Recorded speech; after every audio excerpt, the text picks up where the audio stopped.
Mukunda jewellery హనుమకొండలోని అతిపెద్ద jewellery mart December 14న గొప్ప ప్రారంభం. Welcome to high dream. Pushpa 2 cinema సందర్భంగా సంధ్య థియేటర్లో జరిగిన తొక్కిసలాటలో ఒక మహిళ మృతి చెందిన ఘటనకు సంబంధించి సినిమా యాక్టర్ అల్లు అర్జున్ పై ఇప్పటికే ఎఫ్ఐఆర్ నమోదైన సంగతి తెలిసిందే. ఇప్పటికే ఆయన్ని అరెస్ట్ చేసి వైద్య పరీక్షలు జరిపిన తర్వాత నాంపల్లి కోర్టు కూడా తీసుకెళ్లడం జరిగింది.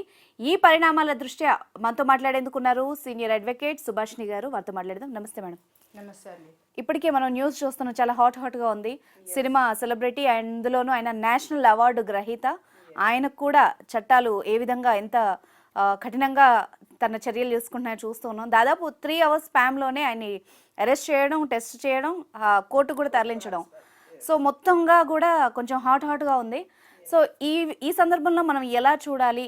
ఈ పరిణామాలు, ఆయన మీద ఏ సెక్షన్లు నమోదయ్యాయి, ఎట్ ద సేమ్ టైం 5 నుంచి 10 ఏళ్ల శిక్ష పడే అవకాశం ఉందంటున్నారు. అది ఎంతవరకు నిజం? చూడండి, it is not about the actor. ఇక్కడ సెలబ్రిటీయా కాదా అన్నది తర్వాత విషయం. But before law everyone is equal అన్నది ఒక నానుడి. ఒక పై స్థాయి నుంచి కానీ కింది స్థాయి నుంచి కానీ ఏ వ్యక్తి అయినా కానీ సెక్షన్స్ అన్నది క్రిమినల్ యాక్ట్ని బట్టి వర్తిస్తాయి. సో ఇక్కడ మొన్నటి నుంచి మనం చూసిన మోహన్ బాబు గారిది ఇష్యూ ట్రోలింగ్లో జరుగుతుంది. అదే క్రమంలో ఇంతకుముందు గతం నుంచి కూడా మీరు బాగా చూడండి, సెలబ్రిటీస్ ఆర్ ఓవర్టేకింగ్ లా. అంటే చట్టాల మీద ఒకలాంటి కామెంట్స్ కానీ, లేకుంటే కొంత చట్టాల పైన సరి అయిన అవగాహన లేకుండా కొంత మాట్లాడడం జరుగుతున్నది. అది బహుశా వాళ్ళకు నెగిటివ్ అవుతుందేమో అన్నది నా దృష్టి. అంటే మై ఒపీనియన్ ఇట్ ఈస్. ఎందుకంటే మాట్లాడేటప్పుడు ఒక సిటిజన్గా హౌ యు ఆర్ రియాక్టింగ్, అంటే ఎంత గౌరవం ఇస్తున్నావు నువ్వు చట్టానికి అన్నది చాలా ఇంపార్టెంట్. ప్రతి స్పీచ్లో కూడా ఏదైనా చిన్న deficiency also it is against the law. అయితే ఇప్పుడు అతని మీద పెట్టిన అంటే పుష్ప 2 ఇట్ ఈస్ క్రేజీ అయిపోయింది. ఆల్ ఓవర్ ఇండియాలో అని కాదు, వరల్డ్ వైడ్లో ఒక క్రేజీ పిక్చర్ని, బాహుబలిని కానీ లేకుంటే వేరే పిక్చర్స్ని కౌంటర్గా వచ్చినట్టుగా చాలామంది పబ్లిక్ కూడా కొంత చెప్పడం జరిగింది. అయితే అందులో ప్రికాషనరీ స్టెప్స్ అన్నది చాలా మటుకు తీసుకోకుండా ఉండడం జరిగింది. ఇది ఎందుకంటే థియేటర్స్లలో థియేటర్ యజమాని ఎవరైతే ఉన్నారో, ఎప్పుడైతే వాళ్ళు అంటే ఒక ప్రీగా ఆలోచించినట్టయితే ఇక్కడ ఎంతమంది జనాలు వస్తారు, పుష్ప 2 క్లిక్ అవుతుంది అన్నది వాళ్ళకు ఒక నాలెడ్జ్లో ఉండి తొక్కిసలు ఆడకుండా గతంలో పిక్చర్స్ వచ్చినాయి, చాలా బ్రహ్మాండంగా నడిచినాయి. 100 days వచ్చినాయి. ఇప్పుడన్నా పిక్చర్స్ 100 days నడవట్లే, కానీ అప్పుడైతే 100 days నడిచినాయి. అప్పుడే అంతగానం కాలేదు. కానీ కొన్ని పిక్చర్స్, కొన్ని రిలీజింగ్ పిక్చర్స్లలో కొంత తొక్కిసలాటలో కొంత మరణించడం జరిగింది లాస్ట్ గతంలో. కానీ ఇప్పుడు బిఎన్ఎస్, భారతీయ న్యాయ సంహిత యాక్ట్ ఏదైతే కొత్త చట్టం వచ్చిందో, కొంత స్ట్రిక్ట్ రూల్స్ ఉన్నాయి. దాన్ని దృష్టిలో పెట్టుకొని పిక్చర్స్ తీసే వాళ్ళు, డైరెక్టర్స్ కానివ్వండి, ప్రొడ్యూసర్స్ కానివ్వండి, లేకుంటే కొనే వాళ్ళు అయినా కానీ, everyone should take their own steps. ఎవరిది వాళ్ళేదేనండి. హీరో మీద కేసు పెట్టితే ఈరోజు కేసుకి హాజరవుతున్నారు. He's been arrested. అతననే కాదు, అందులో ఎంతమందిని మీరు కేసులో ఇన్వాల్వ్మెంట్ చేస్తే అంతమంది వచ్చేస్తారు. నీ నేరారోపణ అన్నది తర్వాత. ఎందుకంటే కల్పబుల్ హోమసైడ్ కింద పెట్టడం జరిగింది. వాలంటరీ కాజింగ్ హర్టా, గ్రీవియన్స్ హర్టా అవి కూడా తీసుకోవడం జరిగింది. 105 and 118 కూడా తీసుకోవడం జరిగింది. 1 by 1 మేడం, ఇప్పుడు ఈ సెక్షన్స్ గురించి ఒకసారి బ్రీఫ్ గా 1 by 1 చెప్పగలుగుతారా? బ్రీఫ్ గా అంటే దీంట్లో పెద్ద అంటే ఇదేదో కావాల్సుకొని చేసిన మర్డర్ కాదు. యాక్చువల్లీ దీంట్లో నాలెడ్జ్ లేదు. అంటే ఈ విధంగా జరుగుతుంది సంఘటన, ఇలా జరిపించాలి అన్న ఇంటెన్షన్ లేదు. ఫస్ట్ ఆఫ్ ఆల్ ఒక ఇంటెన్షన్ లేనిది దాన్ని ఫుల్ ఫ్లెడ్జ్గా మనం నేరం కింద తీసుకోము. కానీ నాలెడ్జ్ ఉంది. ఏమని ఒక ఇన్సిడెంట్ జరగవచ్చు, జరగకపోవచ్చు. ప్రికాషనరీ మెజర్స్ అనేది తప్పనిసరిగా తీసుకోవాలి. థియేటర్ యాజమాన్యము ప్రాముఖ్యత వహిస్తారు. అండ్ అందులో ఏంటంటే ఇప్పుడు కల్పబుల్ హోమసైడ్ కింద వచ్చిన యాక్ట్ని ఒక క్రిమినల్ యాక్ట్ జరిగింది, అంటే అనుకోకుండా జరిగింది కాబట్టి ఇందులో వస్తుంది. అంటే తను కావాల్సుకొని చేసింది కాదు, పబ్లిక్ లో అది తొక్కిసలాడింది. మరి అక్కడ లేడీస్ నిలబడే దారిలో లేడీస్ కి సపరేట్ గా ఇవ్వాలి టికెట్స్, లేదా ఒక లైన్ లో నీట్ గా ఒక అంటే ఆర్గనైజ్డ్ మేనర్ లో పెట్టాలి. And when you are not taking care of the public, నీ థియేటర్ కి వచ్చి మేము ఏంటి సుఖం? నాకు నేను టికెట్ ఇచ్చే దాంట్లో ఇన్సూరెన్స్ ఏమైనా కవరేజ్ ఉందా? అదేంది లేదు కదా. నేను పెట్టే 100 రూపాయలకు నా జీవితం అంతా నేను చనిపోతే నా పిల్లలు నా భవిష్యత్తు ఎట్లా? అవును, ఇప్పుడు చనిపోయిన వ్యక్తి కుటుంబం అంతా రోడ్డున పడ్డది. బట్ అంటే వాళ్ళు అనౌన్స్మెంట్ చేసిరు ఇలా అనేది. క్రేజీగా వెళ్ళిపోయినది. హీరో స్పీచ్ కూడా క్రేజీగా ఉంది. పబ్లిక్ లో కూడా అంతే క్రేజీలో తీసుకురావడం, అంతే పబ్లిసిటీ ఇవ్వడం జరిగింది. ఎప్పుడైతే ఉప్పెన పొంగుతున్నప్పుడు నేనేం ప్రికాషనరీ మెజర్స్ తీసుకోవాలి, నేనేం తీసుకున్నాను అన్నది నువ్వు కోర్టుకు రేపు నిరూపించుకోవాలి. ఒక hero, because hero is being taken to every place to exhibit. Pre trial వేసింది కూడా చాలా మటుకు కూడా థియేటర్స్లలో ప్రీ ట్రయల్ ఏంటి పెద్ద పెద్ద మీటింగ్స్ అరేంజ్మెంట్ చేసి కొన్ని మీటింగ్స్ క్యాన్సిల్ అయిపోయినాయి. కొన్ని మీటింగ్స్లలో హైప్లో వెళ్ళిపోతున్నాడు కదా. హీఈస్ ఎ బడ్డింగ్ హీరో. అంటే ప్రపంచంకి వెళ్ళి పెద్దగా అయిపోయే టైంకి నీ వెనకాల ఉన్న శత్రుత్వం కూడా అంతే విధంగా ఉంటుంది. ఇక్కడ ఇదే ఇంకొక పాయింట్ కూడా వస్తుంది మేడం. అంటే సందర్భం కాబట్టి నేను అడుగుతున్నాను.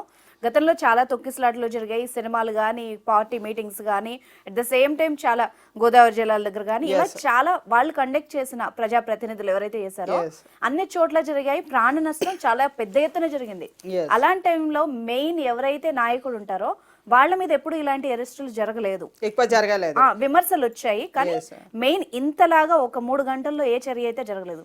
పర్టికులర్ గా పుష్ప 2 హిట్ తర్వాత అల్లు అర్జున్ కి ఇలా జరగడంపై ఆయన ఫ్యాన్స్ సన్నిహితులు ఏమంటున్నారంటే కుట్రపూరితంగా ఇన్ని వెనక్కి లాగే ప్రయత్నం చేస్తున్నారు అని కూడా అంటున్నారు. దీన్ని ఎట్లా చూడాలి? చూడండి, అంటే ఈవెన్ డాన్స్ మాస్టర్ కూడా అలానే జరిగింది.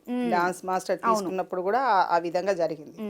అంటే గతంలో ఒక సినిమా ఇండస్ట్రీకి ఒక గౌరవప్రదమైన స్థానము పొలిటికల్గా కానీ, సమాజపరంగా కానీ, ఇతరతర అంశాల పట్ల హై లెవెల్లో ఉండే. ఎన్టీ రామారావు పీరియడ్ తీసుకోండి, అంతకుముందు ఉన్న సీఎం లెవెల్లో ఉన్న పీరియడ్లో తీసుకోండి, చాలా అంటే they got a lot of respect అన్నట్టు.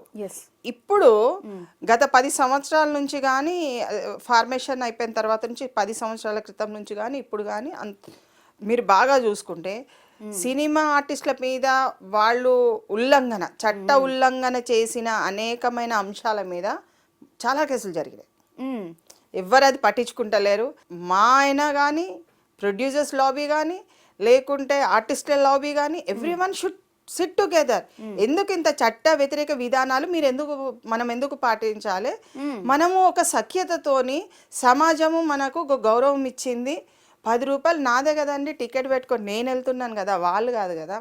ఆర్టిస్టులు అనేవాళ్ళు కోకొల్లుగా ఉంటారు, కానీ రికగ్నైజ్డ్ ఆర్టిస్టులు అనేది కొంతమంది ఉంటారు.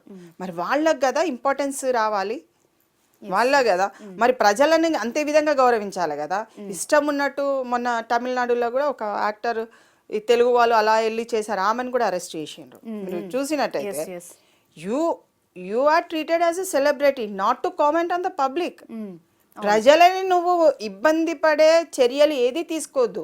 ఎంటర్టైన్మెంట్ లో మీకు యాక్ట్ లో చాలా విధాలుగా చెప్తుంది. నేను ఇప్పుడు ఎందుకంటే అంటే ఇక్కడ ఒక 5-10 మినిట్స్ వరకే మనకుంది, అన్ని విషయాలు మనం మాట్లాడుకోలేము. ఒక క్రిమినల్ యాక్ట్ అనేది జీవితాలని ఎంత లేదన్నా అని పోలీస్ స్టేషన్కి వెళ్ళడం కానీ, ఎఫ్ఐఆర్ అవ్వడం కానీ, కోర్టుకి వెళ్ళడం కానీ, జైలుకి వెళ్ళడము, అదొక యూనో వీపులో అంటే మనకు బ్యాక్ బోన్ సపోర్ట్ ఏదైతే ఉంటుందో అది పోయిన దాని కింద లెక్కకు వస్తుంది చాలా. ఎందుకంటే నడిమిర కొట్టినరు అని చెప్తారు చూడండి, అలాంటి పదం ఒక ఎఫ్ఐఆర్ ఒక సెలబ్రిటీకి.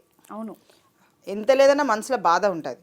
నేనే హీరో అనుకొని వెళ్ళొచ్చు, కానీ బ్యాక్గ్రౌండ్ లో జరుగుతున్నది నువ్వు అది కూడా గమనించకుండా. ఆయనకి ఇప్పుడు ఒకవైపు నేషనల్ అవార్డు రావడం, అంత ఎత్తున పెద్ద క్రేజ్ రావడం సినిమాతో, ఒకే దెబ్బకి ఇలా జరగడం అంటే ప్రికాషనరీ మెజర్స్ అన్ని తీసుకోలేదు అక్కడ మాత్రం 100% షూర్. అది ఎందుకంటే అందరు గమనిస్తున్నారు. అవును, ఇప్పుడు ఉన్న అంటే వాళ్ళ దాంట్లోనే సెలబ్రిటీస్ దాంట్లోనే చాలా మంది గమనిస్తున్నారు how is taking care of other actors, how is been with the producers, other actors.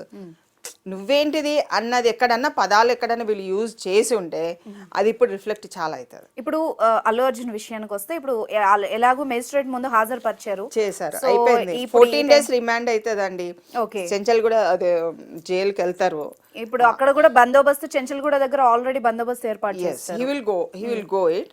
ఈ 5 o'clock వరకు ఉండేటప్పటికి బెయిల్ కి ఆల్రెడీ అప్లై చేసినట్టే. ఒకవేళ మెజిస్ట్రేట్ గారు కనుక సందర్భాలను బట్టి అతను ఇచ్చే పూచిని బట్టి, because being the good citizen of India, నేను ప్రతి షరతును కోర్టుని ఉల్లంఘించకుండా ప్రతిదీ చూసుకోగలుగుతా అని ఎక్కడైతే అభయం ఇవ్వగలుగుతారో, ఎందుకంటే పారిపోయే వ్యక్తులకి బెయిల్ దొరకడం కొంత కష్టం. కానీ ఎప్పుడైతే you are bounding before the court that you will look after, నేను దేనికి పారిపోను, చెప్పకుండా ఇండియా నుంచి వెళ్ళను, నేను ఇక్కడ ఉంటాను అన్న హామీ, పూచికత్తుతోనే ఏదైనా కానీ బెయిల్ ఈజ్ అది జనరల్, అది ఒక హ్యూమన్ రైట్, అది ఒక కాన్స్టిట్యూషన్లో మనకు రాజ్యాంగంలో హ్యూమన్ రైట్. ఈ యాక్టర్ ఆ యాక్టర్ అని కాదండి, ప్రతి యాక్టర్ కి ఫ్యాన్స్ ఉంటారు, వాళ్ళు కూడా బాధపడతారు. సెక్షన్స్ లో నాన్ బెయిలబుల్ యాక్ట్ కూడా ఒకటి యాడ్ చేశారు సెక్షన్ అన్నది నిజమేనా? చేసినా గానీ దాంట్లో సందర్భాలను బట్టే ఉంటది. ఓకే, ఇప్పుడు అక్కడ ఒక గ్రీవియస్ హర్ట్ వచ్చింది, ఏదన్నా దెబ్బ తాకింది, ఏమన్నా అయింది, ఒక ఆమె చనిపోయింది, కానీ ఆయన ఇంటెన్షన్ తో చంపలేదు, కానీ ఒక క్రిమినల్ యాక్ట్ అన్నది తెలియకుండా జరిగింది, కానీ ఇది ఎవరిది పిక్చరు, పలానా వ్యక్తి పిక్చర్ పలానా దగ్గర. అంటే ఇలాంటి అంశాలన్నీ కూడా ఇంకా తీవ్రమైన అంశాలని చర్చించడానికి కానీ ఆర్గ్యుమెంట్ చేయడానికి అక్కడ ఉన్న వాళ్ళ అడ్వకేట్స్ అనేది కంపల్సరీ. సో వాళ్ళు చెప్పేదాన్ని బట్టే ఇది రిఫ్లెక్షన్ అవుతుంది. దీనిలో ఏంటంటే మినిమం 7 years నుంచి 10 years వరకు కన్విక్షన్ ఉన్న కేసు సెక్షన్స్ అవన్నీ కూడా. మేడం ఇప్పుడు ఇక్కడ థియేటర్ యజమాని అండ్ అల్లు అర్జున్ గారిని అట్ ద సేమ్ టైం ఆయన సిబ్బంది అందరినీ కూడా ఇందులో యాడ్ చేశారు కదా, ఫర్దర్ ఇంకెవరైనా యాడ్ చేసే అవకాశం ఉంటుందా ఇందులో? చెప్పలేము. వాళ్ళు ఇచ్చే వాంగ్మూలాలలో మధ్యన మళ్ళీ ఇంకా ఏమైనా పేర్లు వస్తే కూడా ఎడిషన్ చేయొచ్చు అండి, డిలీషన్ చేయొచ్చు అండి. వెన్ అంటే ఇన్వెస్టిగేషన్ ఎప్పుడైతే ఛార్జ్ షీట్ ఫైల్ చేస్తారో ఎనీథింగ్ క్యాన్ బి హ్యాపెండ్. ఇతని ఇన్వాల్వ్మెంట్ ఎంతవరకు ఉన్నది అన్నది కూడా ఛార్జ్ షీట్ లో చేయడం జరుగుతుంది. ఎందుకంటే అది ప్రాముఖ్యత. ఇప్పుడు అరెస్ట్ చేసింది అంతా కూడా చట్టబద్ధతని చూపిస్తున్నారు. నార్మల్గా ఏ వ్యక్తి కూడా కామన్గా ఏ చట్టం ఏంటిది నాకు చుట్టమే అనుకుంటే అది పొరపాటు.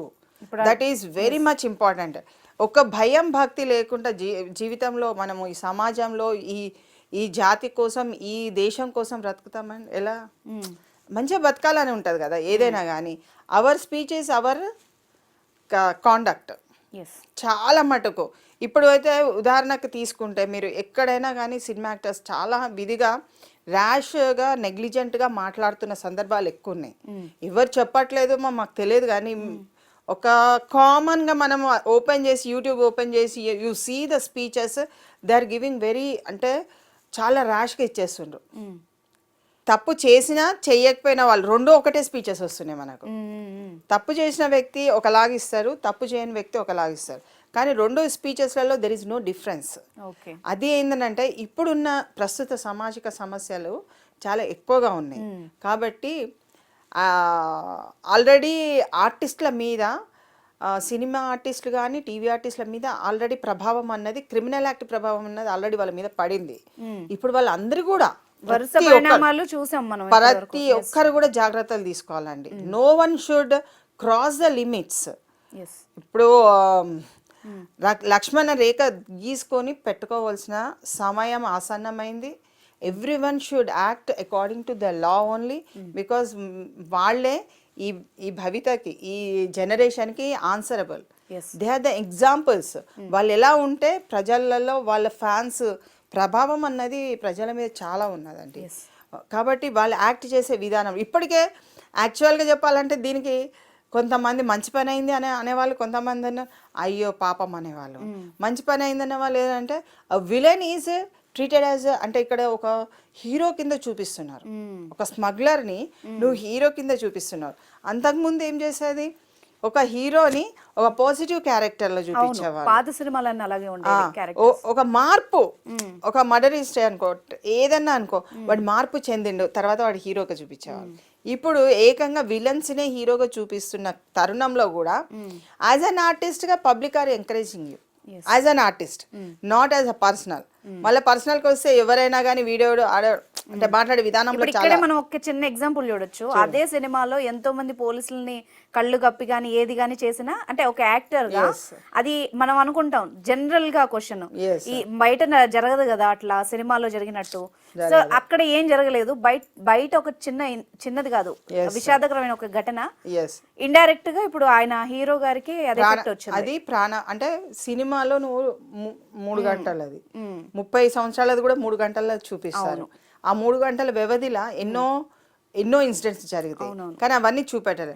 కానీ అది రియల్ లైఫ్ కి వచ్చేసరికి it is a practical life. So you can't avoid it. దాచుకొని పోయేటట్టు కాదు కదా అండి. హీఈస్ అ హీరో, డెఫినెట్ గా అతన్ని పట్టుకోవాలి అని వారి పర్మిషన్స్ వాళ్ళు లోకల్ పోలీస్ స్టేషన్ వాళ్ళు ఎప్పుడు కూడా వాళ్ళంతటి వాళ్ళు టక్కటక్క చేయలేరు. ఇట్ హ్యాస్ సమ్, అంటే అన్ని పర్మిషన్స్ వచ్చి అన్ని చూసుకొని వెళ్ళి ప్రోటోకాల్ ప్రకారం వెళ్ళారు, చేసుకొని వాళ్ళు బందోబస్తుగానే వాళ్ళు జైలుకి తీసుకెళ్తున్నారు. అంటే దీన్ని నువ్వు ఏ విధంగా చూడాలన్నది ఇప్పటికీ every hero has to understand. చాలా మంది కొన్ని క్రిమినల్ కేసెస్ చనిపోయిన హీరోస్ కూడా ఉన్నారు, మనము చాలా మందిని చూసినాం. కానీ ఎప్పుడు ఏ టాపిక్ లో వాళ్ళు మాట్లాడుకోలేదు, దాన్ని అంతా కట్ ఆఫ్ చేసుకొని నడవడం జరిగింది. కానీ ఇప్పుడు ఈ ఇన్సిడెంట్ తోనే అట్లీస్ట్ వేకప్ కావాలి, చట్టం మీద అవగాహన తెచ్చుకోవడం చాలా అవసరం.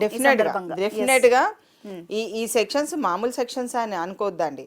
ఒక్క రోజు జైల్లో ఉన్నా గానీ శిక్షనే. అవును. కాబట్టి ఒక హీరోకి, ఒక సెలబ్రిటీకి ఫ్యాన్స్ అనుకున్న విధంగా అతను ప్రవర్తించవలసిన అవసరం ఉన్నది. ఈ కేసెస్లలో మేము ఇస్తాము, డబ్బులు ఇస్తాము, ఆదుకోవడం వేరు, ఆకాంక్షించడం వేరు. మనము చేసే ప్రతి పనిలో కూడా మన వెనుక ఎంతో మంది ఎదురు చూపులు ఉంటాయి, ఎన్నో కక్ష సాధింపు చర్యల కోసం ఉండే వాళ్ళు కూడా ఉంటారు.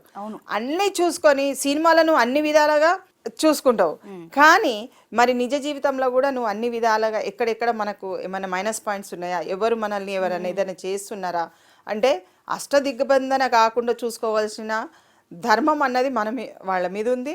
ఎట్ ద సేమ్ టైం ప్రజలు కూడా ఆలోచించవలసిన అవసరం ఉంది. Any criminal case which is intentionally కావలసుకొని చేసిన దాని క్రైమ్కే ఎక్కువ ఎఫెక్ట్ ఉంటుంది.